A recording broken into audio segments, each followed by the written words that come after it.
Bismillah wa salatu wa salam ala rasulillah. Donc, on va entamer l'étude d'un livre qui s'intitule La méthodologie du musulman dans la critique et le jugement envers autrui. Ce livre a été écrit par le cheikh Hisham ibn Ismail Ali As-Sayni, pardonnez-moi. Donc je relis son nom, c'est Hisham, le cheikh Hisham ibn Ismail Ali As-Sayni. Donc c'est l'auteur de ce livre qu'on va étudier ensemble, la méthodologie du musulman lorsqu'il fait une critique vis-à-vis d'autrui ou lorsqu'il veut appliquer un jugement envers autrui. Donc on va commencer aujourd'hui par l'introduction que le cheikh a fait de ce livre. Donc dans son introduction, le cheikh il explique les raisons pour lesquelles il a intitulé ce livre par ce titre. Il dit tout d'abord que dans l'islam, on a une méthodologie dans la plupart des disciplines qui touchent aux sciences islamiques. Par exemple, on a une méthodologie dans la aqidah, on a une méthodologie dans la da'wa, on a une méthodologie dans la polémique, on a une méthodologie dans la contre-argumentation analytique. Bref, on a une méthodologie dans divers domaines qui touchent les sciences islamiques. Comme le musulman, il a une méthodologie dans ces domaines scientifiques, il doit aussi avoir une méthodologie dans la critique, lorsqu'il fait une critique vis-à-vis d'autrui, lorsqu'il veut faire un jugement vis-à-vis de quelqu'un, mais il doit aussi avoir une méthodologie. Et le cheikh, il dit que il y a peu d'écrits dans ce sujet, dans le sujet de faire ce sujet de faire une critique vis-à-vis d'autrui ou de juger quelqu'un. Il y a peu de sujets qui ont été écrits et on a beaucoup plus de sujets qui ont été écrits dans la aqidah. En effet, les savants ont beaucoup écrit sur la aqidah à cause du fait que à un moment donné de l'histoire islamique, il y a eu des déviations dogmatiques, il y a eu des innovations, il y a eu des méthodologies incorrectes, invalides pour étudier ou déduire des fondements de la aqidah. Tous ces faits ont fait que les savants, à l'époque, ont eu besoin d'écrire des livres qui expliquaient la méthodologie correcte du musulman dans la aqidah, dans la science du dogme. Mais concernant concernant la méthodologie de la critique que le musulman doit avoir et le jugement envers autrui, il n'y a pas beaucoup d'écrits qui ont été faits à ce sujet.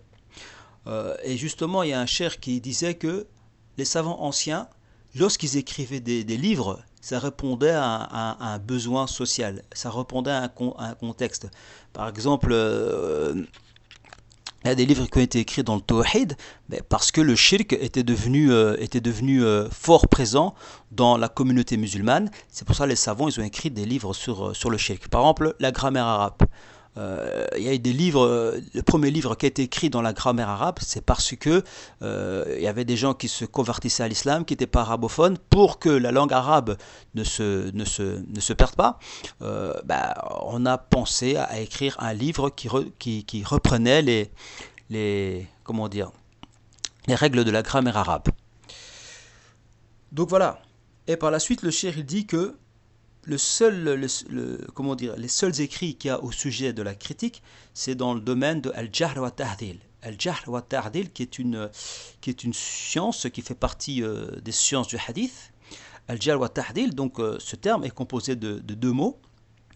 Al-Jahr, qui signifie les caractéristiques qu'a un rapporteur de hadith, qui implique qu'on doit rendre faible ce qu'il rapporte ou qui empêche qu'on accepte ce qu'il rapporte.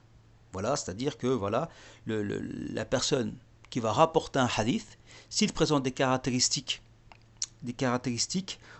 qui impliquent qu'on doit rendre faible le hadith, ou qui empêche qu'on accepte le hadith, ben voilà, le hadith, on va le catégoriser dans telle catégorie. Parce que celui qui nous rapporte le hadith, ici comment dire, dans le domaine de l'jahl, il a des caractéristiques qui ne sont pas bonnes.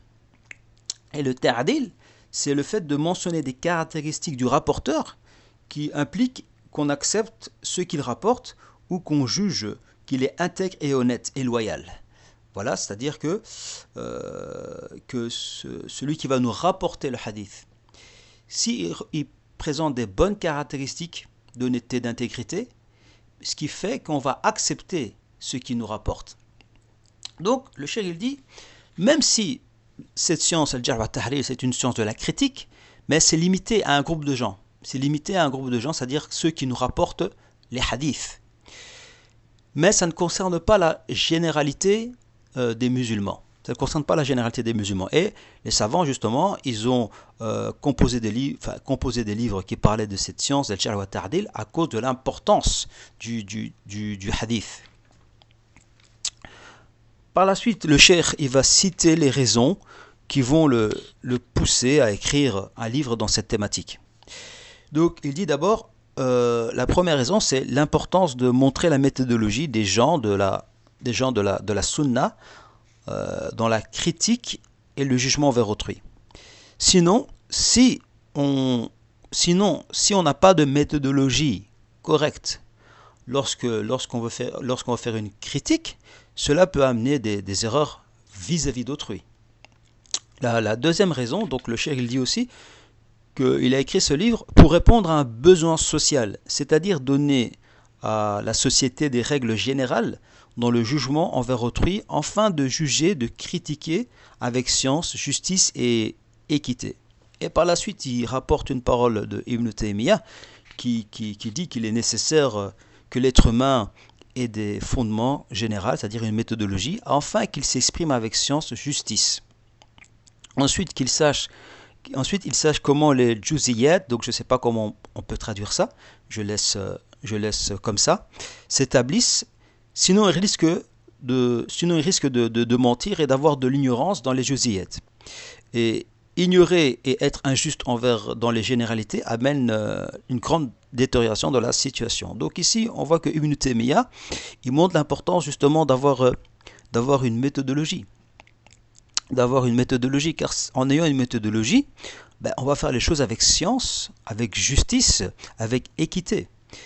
Et sans méthodologie correcte, valide, on risque de ne pas faire des choses avec science. On risque d'être injuste. Notamment, ceci nous fait penser à une des raisons pour laquelle la science de Usul al-Fiqh, justement, est apparue. Donc c'est une science qui étudie comment on doit déduire un statut légal, les règles qui nous permettent de déduire un statut légal. Justement, cette science a été créée, instituée, afin d'empêcher l'ignorant de se prononcer sur la religion d'Allah. Et aussi, enfin, de faire en sorte que lorsqu'on se prononce sur un jugement islamique, mais qu'on ait une méthodologie qui nous empêche d'être influencés par nos passions ou bien par notre état émotif. Après, le cheikh cite la troisième raison qu'il a poussé à écrire ce livre.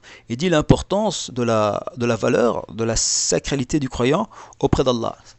Donc, ce qui veut dire par là, c'est que lorsqu'on n'a pas de méthodologie dans la critique, justement, on peut tomber dans le déshonneur de celui qu'on critique. Donc on peut déshonorer celui qu'on critique, on peut faire de la médisance la personne dont on critique parce qu'on n'a pas une méthodologie, on n'a pas une ligne conductrice qui nous permet d'éviter cela, de faire une critique constructive où c'est pas la personne qu'on visera, mais c'est ses propos, tout en respectant son honneur et en faisant pas de médisance à son sujet. Quatrième raison aussi, dont il cite qu'il a poussé à écrire ce livre, c'est les mauvaises conséquences liées à cause du fait de s'éloigner de cette méthodologie. Parmi elles, le fait de rabaisser les gens, la division, la médisance, la jalousie et la transgression.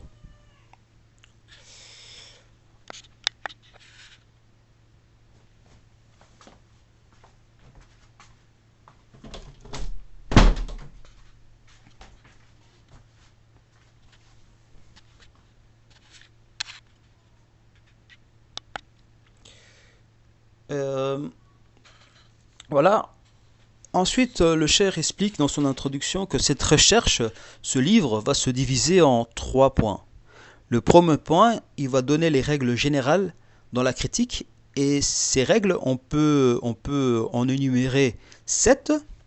Donc la première règle qu'il faut avoir dans la critique, c'est avoir peur de s'attirer le mécontentement d'Allah quand on parle au sujet des autres. Donc le cheikh, dans ce chapitre, dans ce point, il va expliquer justement que bah, justement, on doit avoir une méthodologie correcte, car quand on parle au sujet des gens, on peut facilement tomber dans la médisance. Et le fait d'avoir cette méthodologie va nous pousser, une méthodologie correcte va nous pousser à ne pas tomber dans la médisance. Ça, donc, on va détailler dans les audios qui vont suivre. Ensuite, la deuxième règle, c'est faire prévaloir le bon soupçon envers le musulman. La troisième règle, c'est parler au sujet des gens. Parler au sujet des gens implique de le faire avec science, équité et justice.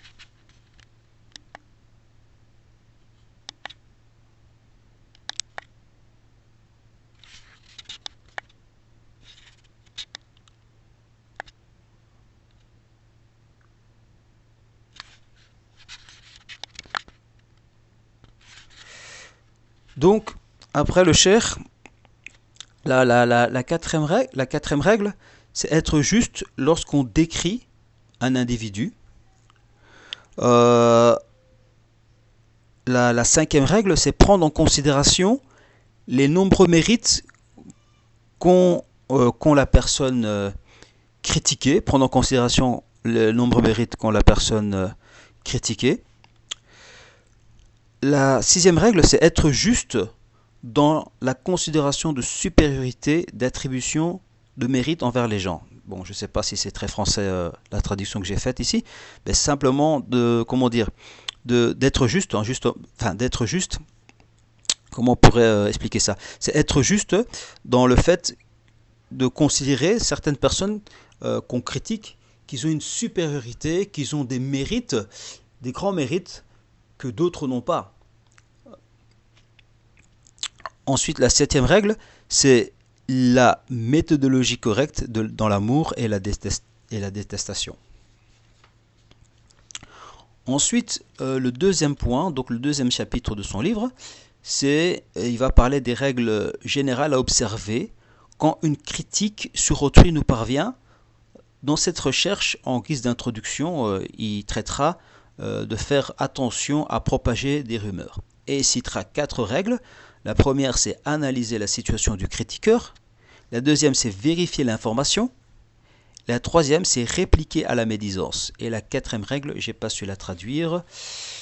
Donc prochainement, je vais essayer de rappeler cette quatrième règle dont j'ai pas su traduire.